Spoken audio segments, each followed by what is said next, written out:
At just 21 years old, Ethan Quinn arrives at the 2025 U.S. Open at a career-high number 81 in the PIF ADP rankings. The rising American will compete in the Flushing Meadows main draw for only the second time, but he already carries vivid memories of his home major, from surreal first encounters with legends of the sport to an unforgettable match that left him cramping head to toe. On his first time at the U.S. Open, Quinn's introduction to the tournament came in qualifying shortly after his success on the ITF World Tennis Tour. I just remember walking in the locker room and seeing Novak, Djokovic. They're preparing. Quinn said, "They're not obviously there for qualies, but they're around early, getting ready." Just walking in and seeing those guys was unbelievable.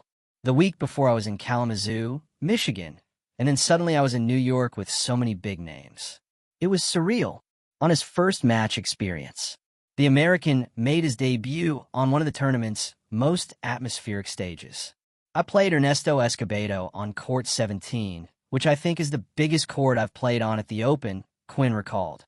It was an unbelievable match. I walked off with full-body cramps. One of the only times in my career that my legs completely locked up, even while I was stretching. As tough as that was, it left me with amazing memories.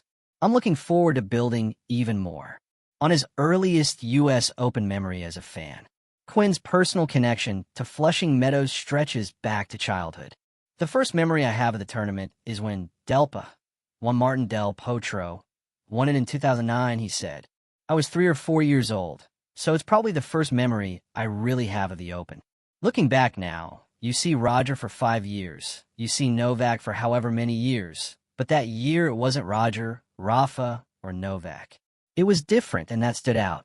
On what makes the Open special, beyond the matches and memories, Quinn treasures the feeling of simply being at the USTA Billie Jean King National Tennis Center. Walking the halls, seeing the wall of champions, and all the vintage U.S. Open posters. It's just an amazing moment, he said. Every time I come back, I'm reminded of how special it is to compete here. Looking ahead, now breaking into the top 100 and stepping back on a New York stage, Quinn is eager to write new chapters at his home slam. With youthful energy, fast-rising confidence, and already a catalog of memorable firsts, the U.S. Open promises to remain central to his story.